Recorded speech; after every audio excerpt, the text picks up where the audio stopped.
Rajgir express line मध्ये तुम्हा सर्वांचं स्वागत. नमस्कार, मी संजय पगारे आणि आपण पाहत आहात एक्सप्रेस लाईन बातमीपत्र.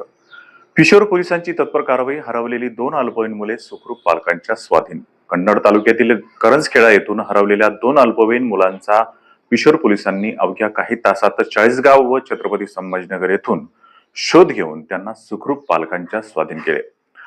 सीसीटीव्ही फुटेज, शोधपत्रिका आणि सोशल मीडियाच्या मदतीने पोलिसांनी मुलांचा माग काढला. चाळीसगाव येथे एक मुलगा तर दुसरा छत्रपती संभाजीनगर बस स्थानक परिसरात ताब्यात घेण्यात आला. त्यानंतर दोघांनाही पालकांच्या स्वाधीन करण्यात आले. ही कारवाई पोलीस अधीक्षक प्रकाश जाधव, अप्पर पोलीस अधीक्षक प्रशांत स्वामी यांच्या मार्गदर्शनाखाली, सहाय्यक पोलीस निरीक्षक कुणाल सूर्यवंशी यांच्या नेतृत्वाखाली पोलीस हवालदार मोरे व पोलीस शिपाई अन्सार पटेल यांनी केली. ढोरकीन बसस्टँडवर तलवार घेऊन दहशत माजवणारा व्यक्ती अटकेत. पैठण तालुक्यातील MIDC पोलीस ठाण्याच्या हद्दीतील ढोरकीन बसस्टँड परिसरात हातात धारदार तलवार घेऊन नागरिकांमध्ये दहशत निर्माण करणाऱ्या एका व्यक्तीला पोलिसांनी तत्काळ कारवाई करून अटक केली आहे. अटक करण्यात आलेल्या व्यक्तीचे नाव सोमनाथ रामनाथ पवार, वय 36, राहणार जामखेड, तालुका अंबड, जिल्हा जालना असे असून त्याच्या ताब्यातून 47 सेंटीमीटरची लांबीची लोखंडी धारदार तलवार जप्त करण्यात आली. संबंधित इसमाकडे शस्त्र बाळगण्याचा कोणताही कायदेशीर परवाना नसल्याने त्याच्या विरोधात भारतीय शस्त्र अधिनियम अंतर्गत कारवाई करून त्याच्या विरोधात MIDC पोलीस ठाण्यात गुन्हा दाखल करण्यात आलाय. रांगोळीतून साकारली विठ्ठल रुक्मिणीची आकर्षक प्रतिमा. वैजापूर शहरातील मारवाडी गल्ली येथील श्रावणी हरीश लालसरे या विद्यार्थिनीने आषाढी एकादशी निमित्त रांगोळीच्या विविध रंगाचा वापर करून विठ्ठल रुक्माईची आकर्षक प्रतिमा साकारली.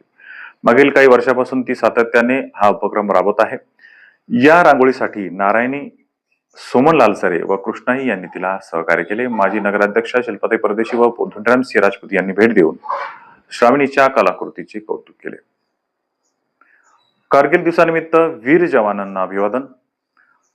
कारगिल विजय दिवस हा भारतीय सैनिकांच्या शौर्य, त्याग आणि बलिदानाचा आणि राष्ट्रनिष्ठेचा गौरव करणारा दिवस असल्याचे प्रतिपादन सेवानिवृत्त सैनिक तथा उच्च न्यायालयाचे वकील ॲडव्होकेट सारंग S. सोमसी यांनी केले.